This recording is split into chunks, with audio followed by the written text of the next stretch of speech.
Aqui estamos mais uma vez, reunidos em Teu nome, nessa noite em que levamos o nosso singelo agradecimento ao nosso patrono, em forma de estudos e reflexões.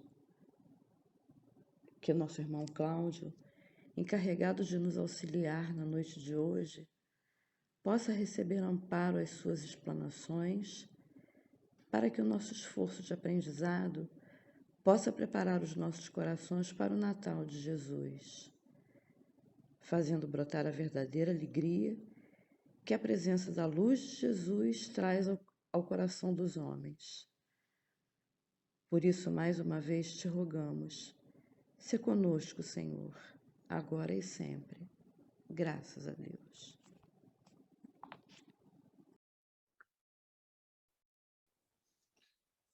Boa noite, meus irmãos. Que a paz de Jesus, nosso sublime amigo, possa se fazer em nossos corações, nesses instantes em que vamos começar essa interação. Meu nome é Cláudio, vivo na cidade de Ceres, interior do estado de Goiás. Estou hoje com vocês, os amigos da Casa Espírita do Rio de Janeiro, porque recebi o convite de uma pessoa muito querida, membro desta casa. O senhor Leonardo. O senhor Leonardo esteve conosco em Ceres por um período. E aqui ele integrou conosco e muito contribuiu, e muito conquistou o campo da simpatia, da empatia, do bem-querer. Então, todos nós temos um bem-querer muito grande pelo senhor Leonardo, e ele sempre está conosco nas nossas atividades online e me fez esse convite que eu recebi de forma muito honrosa.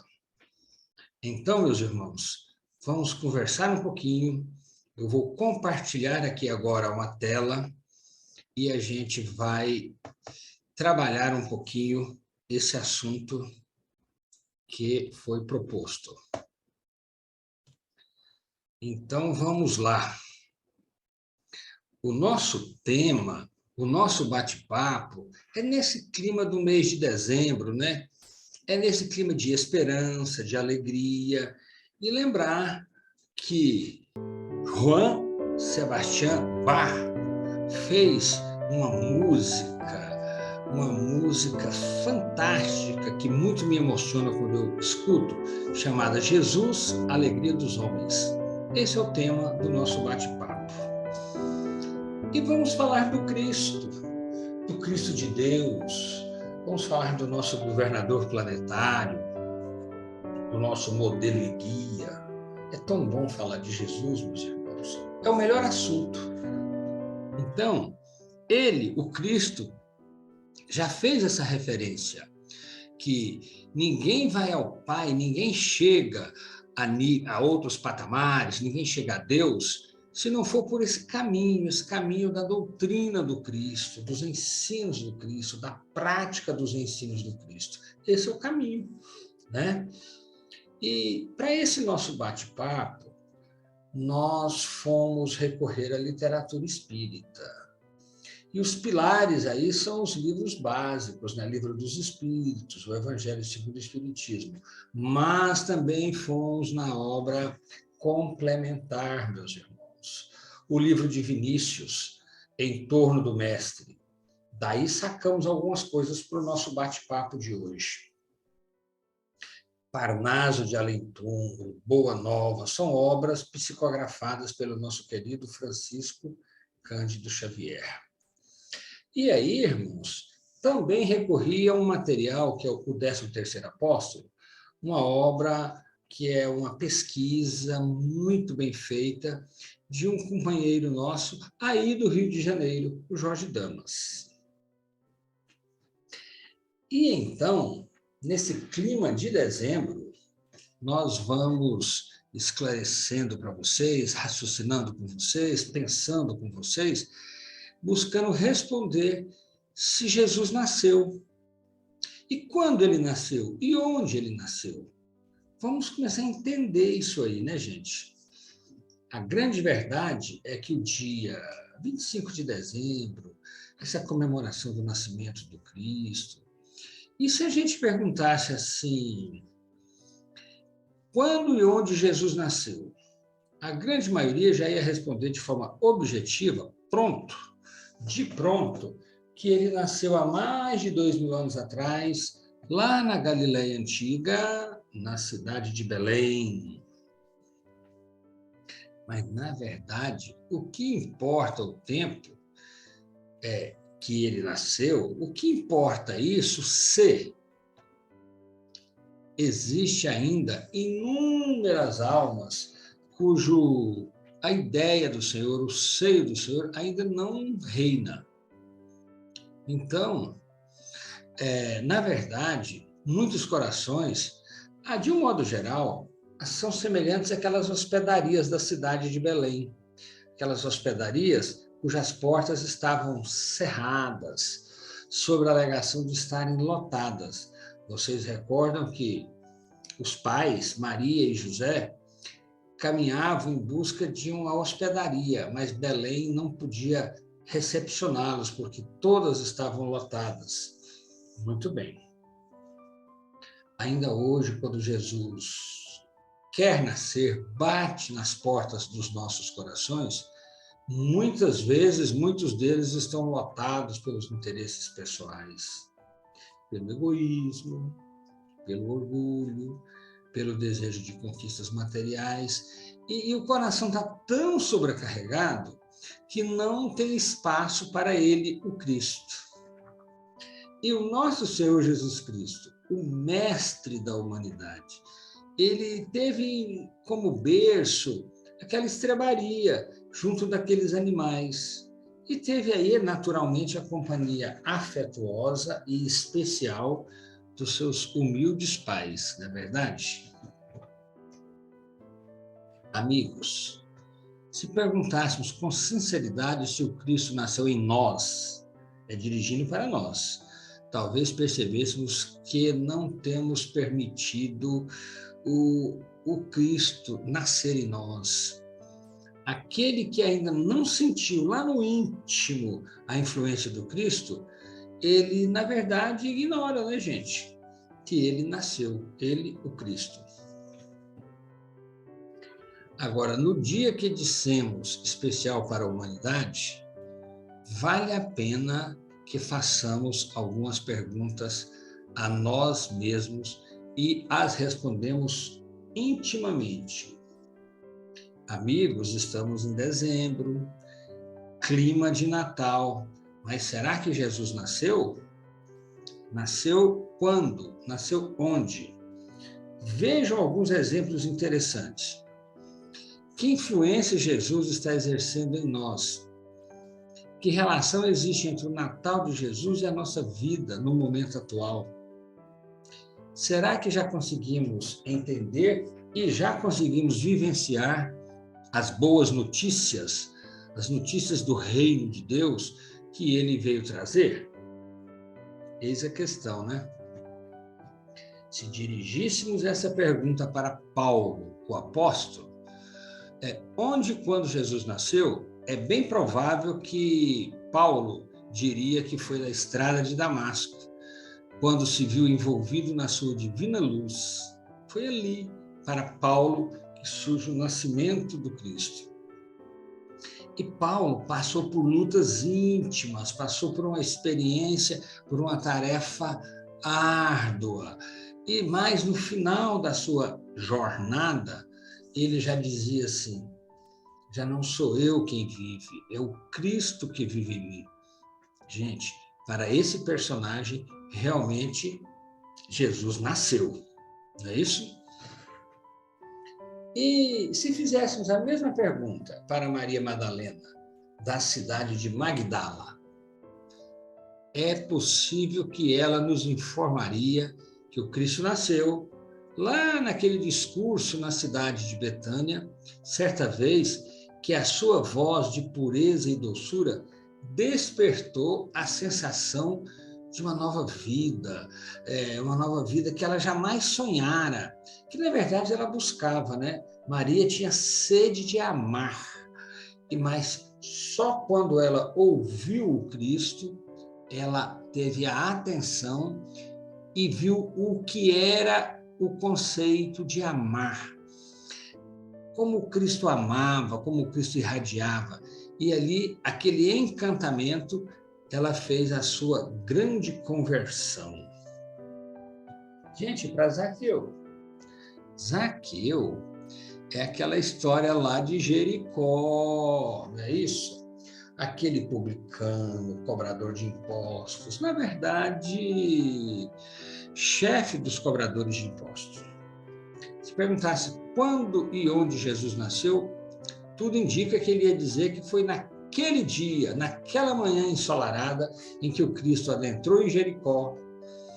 E ansioso, Zaqueu ansioso por conhecê-lo, sobe em um sicômoro, em uma árvore, em uma figueira. E ali está Zaqueu, e eis que Jesus dirige o olhar até ele e o convida para descer. Gente, segundo relatos, ele não desceu, ele escorregou, ele acelerou, ele caiu. E foi muita emoção, muito magnetismo, e ele apressou em criar condições para recepcionar o Cristo, mas apressou para criar condições de receber o Cristo no seu coração. Fantástico a história de Zaqueu, o desdobramento, ele transformando em Matias, ele sendo classificado como o 13º apóstolo, né? E então a história de Zaqueu, ela é lindíssima, e aí nasceu Jesus para Zaqueu. Mais um personagem para a gente finalizar essa etapa. E se perguntássemos para Dimas, quem é Dimas? O famoso bom ladrão, aquele que estava no transe do Calvário, ali lado a lado com Jesus.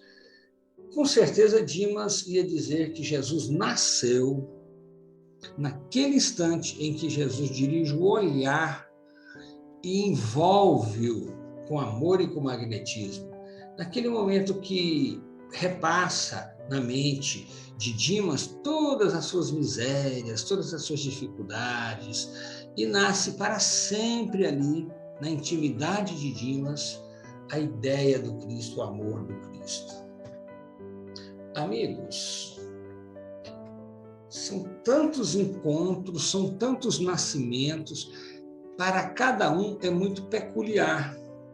Você que está me ouvindo, onde e quando Jesus nasceu para você? É uma resposta íntima, tá? E para os apóstolos, para os 12 colaboradores que formaram o Colégio Apostólico. Eu coloquei entre aspas aqui que eles conheceram Jesus quando? Na Galileia Antiga, lá no Mar da Galileia, naquelas cidades ali em torno do Mar da Galileia. É Genezaré, é Cafarnaum, é aquele ambiente ali do Mar da Galileia que os homens pescadores simples conheceram Jesus.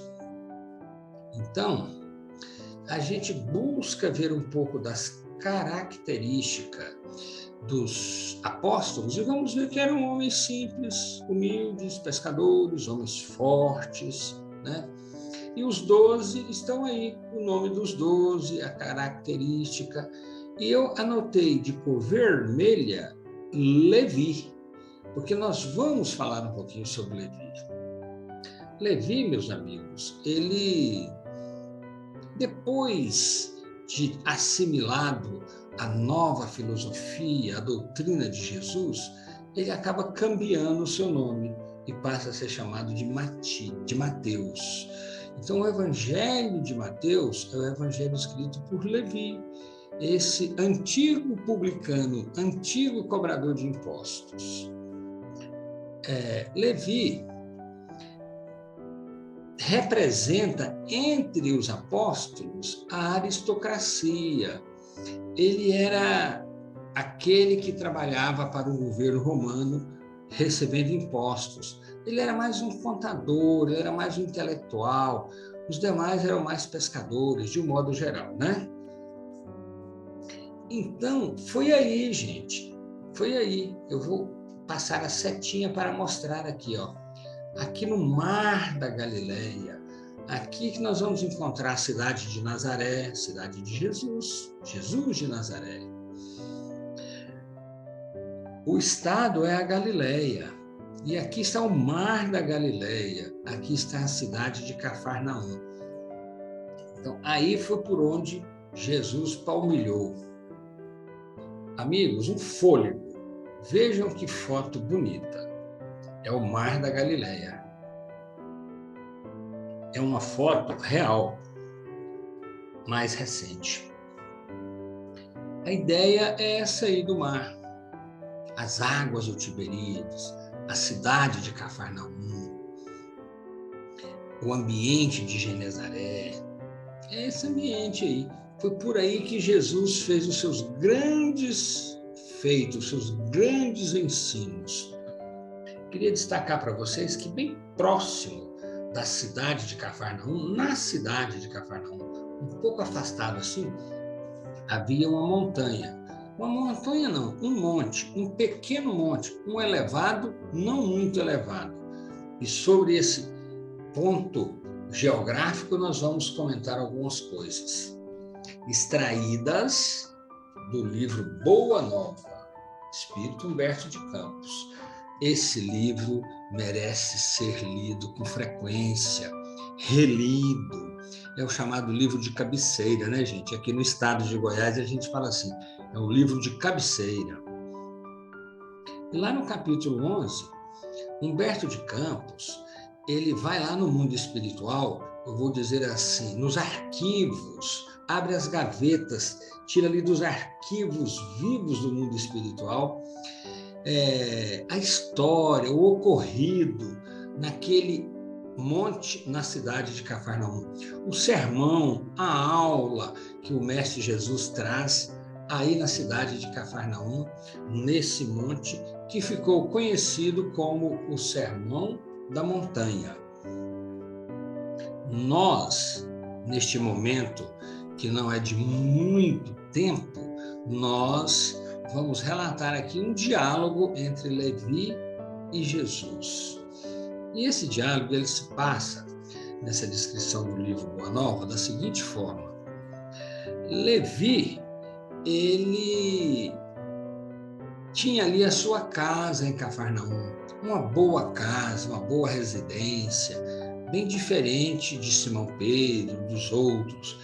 E ali, ele, certa manhã, certo dia, ele recebe, bate na sua porta, algumas pessoas estropiados, aleijados, maltrapilhos, aflitos.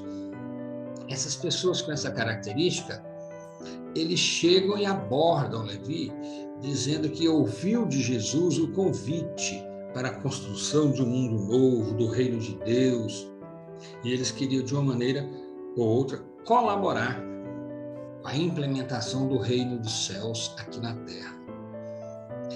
Levi os tratou de forma mais rude, dizendo: vocês não têm possibilidade de ajudar. Olha você aflito, olha você aleijado, o que você pode contribuir? E ele rechaçou aqueles filhos de Deus. Ocorre que logo em seguida chega Jesus e André, mas chega Jesus. E Levi relata com entusiasmo que havia rechaçado aqueles homens. Mas Levi, quando vai relatando, ele fala: meu Deus, o que Jesus vai pensar? Mas ele tinha um grau de entusiasmo. E aí Jesus aproxima de Levi, o acolhe, fala de forma amorosa. Levi, precisamos amar e aceitar a preciosa colaboração dos vencidos do mundo, os aflitos, os sobrecarregados, os que já estão cansados desse mundo, os que já querem vida nova, os que já buscam uma nova perspectiva. Porque os que estão satisfeitos na terra, Os vencedores da terra, esses não procuram a boa nova, não estão atrás de boas notícias, não necessitam de boas notícias. Levi, a grande verdade é que nas derrotas da sorte, quando a criatura passa por muitos reveses, é aí que as criaturas têm uma percepção maior, ouve mais alto a voz de Deus. Precisamos contar com a colaboração desse. O reino de Deus será edificado pela boa vontade desses futuros trabalhadores da causa. Levi fala: Senhor Jesus, na verdade, eu percebi que eles não tinham muito o que contribuir. E a gente tem pressa que os governos do mundo conheçam logo a tua doutrina de amor.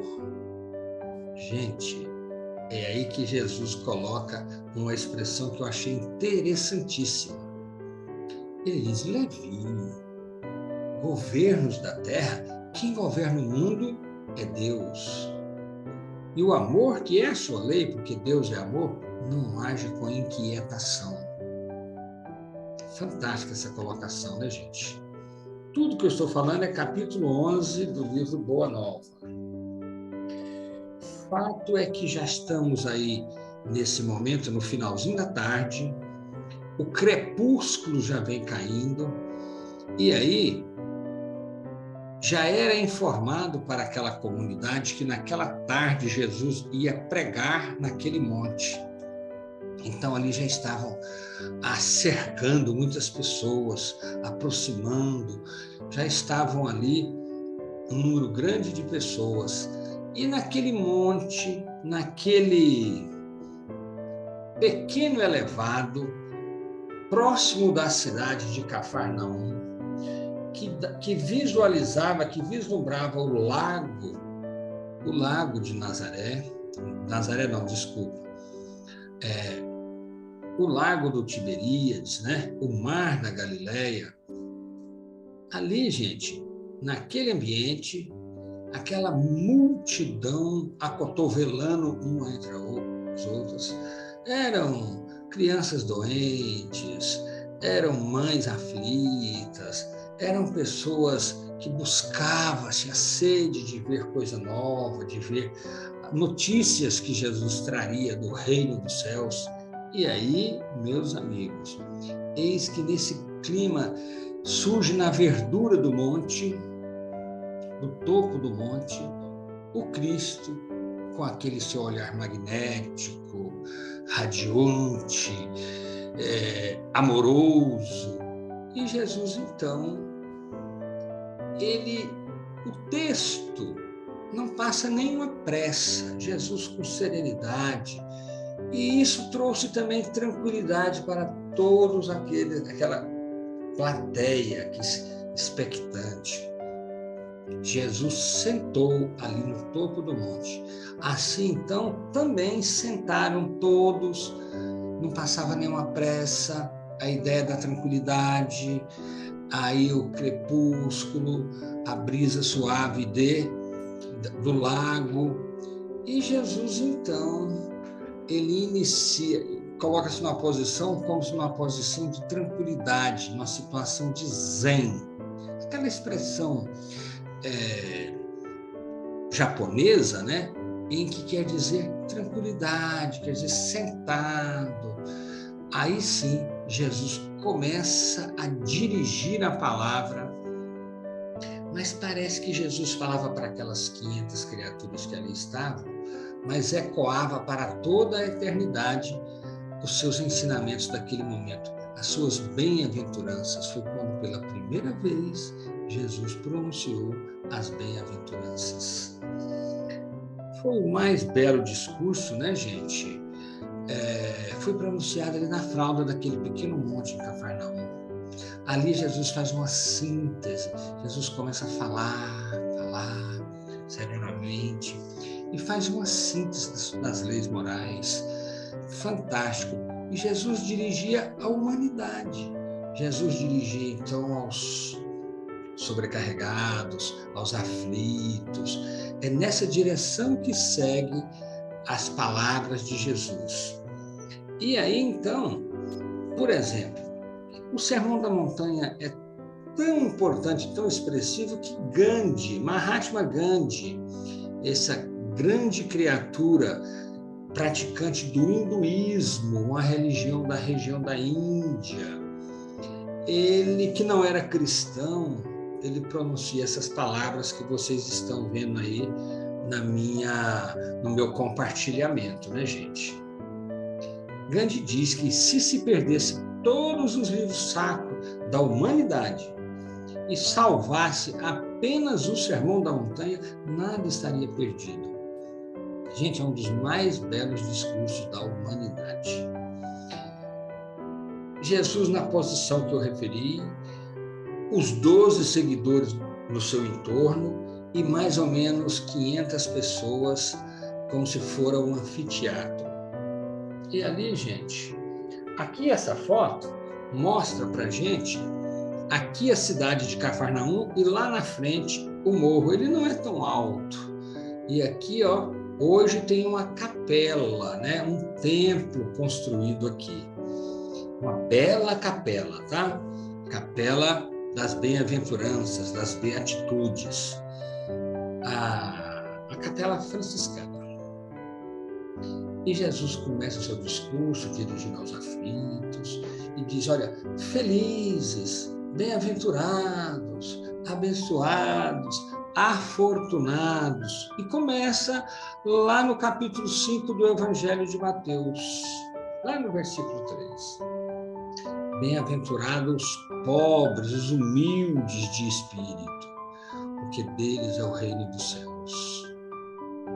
Jesus dirige essas palavras a toda a humanidade, mas ele está referindo que será bem-aventurado aquele, não os pobres sofridos com falta de recursos materiais, que muitas vezes nem têm possibilidades de ficarem refletindo em questões espirituais.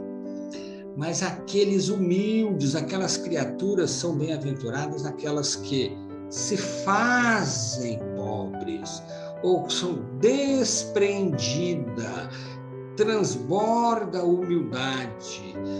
É como se fora humus, adubo para que outros crescessem. Essa é a tradução desses bem-aventurados, né? Eles sim é que vão chegar no reino dos céus. Bem-aventurados que choram, porque serão consolados. E quando Jesus fala dessa bem-aventurança, ele está dirigindo, na verdade, não aos que choram, que sofrem, que resmungam, que lamuriam, porque muitos sofrem, muitos choram e nem sempre são bem-aventurados, né, gente? Então, são aqueles que clamam pelo desejo de unir a Deus, pelo desejo de integrar com o divino. Aqueles que buscam, que choram, que clamam, que vão atrás desse aspecto do Espírito. Esses são bem-aventurados. Bem-aventurados os mansos, porque herdarão a terra. Interessante, né, gente? A mansuetude. E parece que o Sermão da Montanha, ele é tão bonito, e parece que ele foi escrito para ser praticado numa outra terra, né? No reino dos céus, no mundo espiritual. Mas não é. Bem-aventurados os mansos, aqueles que têm mansuetude, porque eles herdarão a terra, mas a terra regenerada, aquela terra onde não há mais espaço para a maldade, para os vícios, né? Então, esses mansos herdarão essa terra regenerada. E continua o discurso do Cristo. Bem-aventurados que têm fome e sede de justiça, porque serão fartos. Eu já vou colocar o próximo. Bem-aventurados misericordiosos, porque alcançarão misericórdia. Justiça e misericórdia, duas coisas que andam juntas. A sede de justiça do bem-aventurado é da justiça divina, é do ajuste para com Deus, ajuste com a lei, que é a lei de amor, né? Justiça, na essência, é amor. E aí, bem-aventurados engatado aí os misericordiosos, aqueles que se preocupam com o próximo, que se condói com o sofrimento do próximo e que age. Esses alcançarão misericórdia. Interessante que nos templos lá de Jerusalém, sempre se encontram dois pilares bonitos, altos, traduzindo os dois pilares, um traduzindo a justiça, o outro traduzindo a misericórdia, dizendo que só podemos chegar a Deus, só podemos evoluir se caminharem junto a justiça e a misericórdia. Um não vai sem o outro. Muito bem.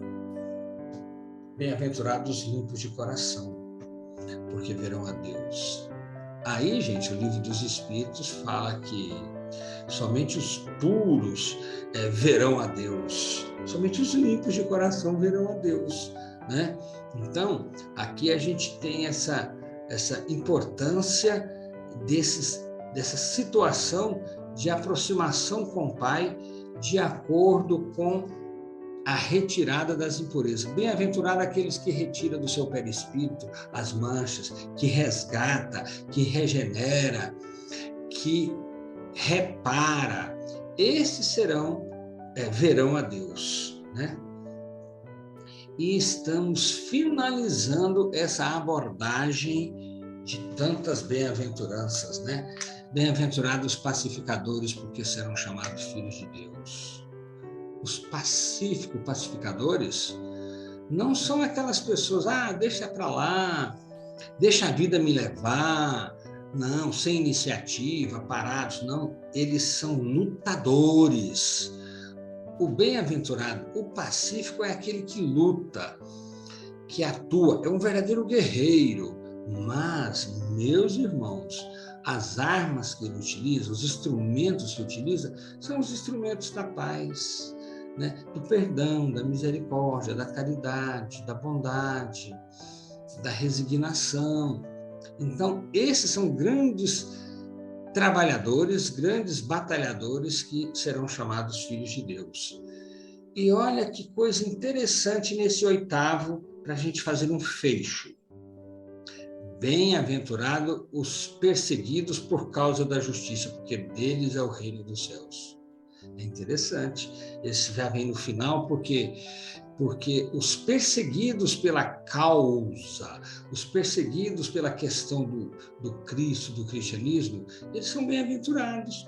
Engraçado, vai ser perseguido mesmo. Aqueles que praticam as bem-aventuranças, eles com certeza serão perseguidos, porque este mundo aqui ainda é um mundo pesado, não há espaço para quem é amoroso, para quem é ligado ao perdão. Então, essa pessoa vai ser perseguida mesmo, vai ser criticada mesmo, né? Não receberá o aplauso, não é isso mesmo? E, na verdade, o aplauso das massas, isso é inversamente proporcional ao valor, à evolução. Então, serão perseguidos aqueles que praticarem as bem-aventuranças. Isso é a prova dos 9. É saber se a pessoa está praticando mesmo.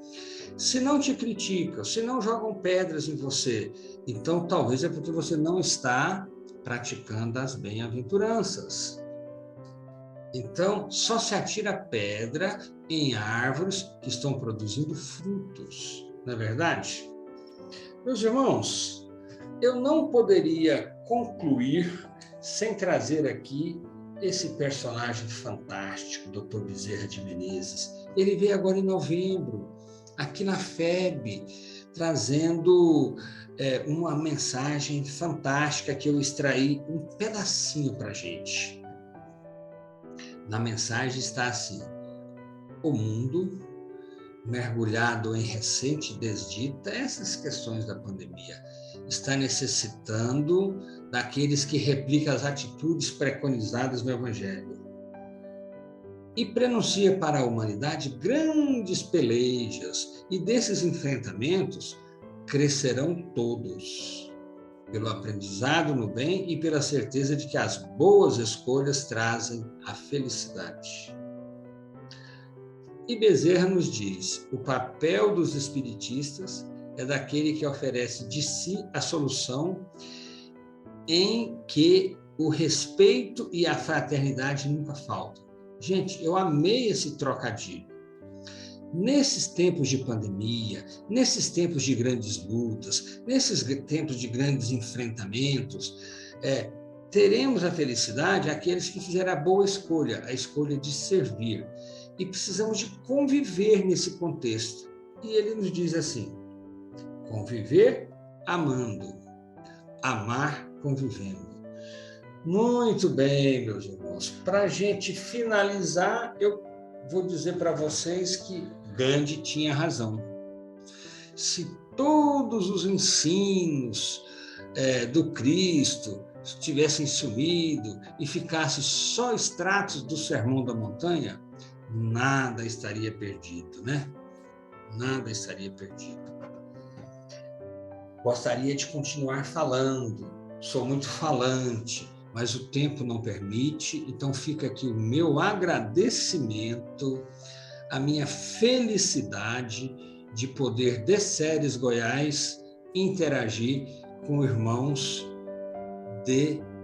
da cidade do Rio de Janeiro, do estado do Rio de Janeiro. Aquele abraço, meus irmãos. Fiquem com Deus.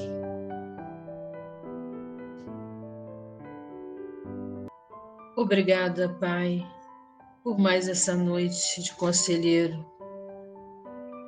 Obrigada pela nossa união. Obrigada por estar sempre conosco, nos conduzindo nessa caravana de amor. Obrigada pela sua presença constante em cada situação, em cada momento, em cada necessidade de todos nós, seus filhos. Agradecemos profundamente tudo aquilo que ouvimos aqui nessa noite. Agradecemos por tudo aquilo que tocou nos nossos corações.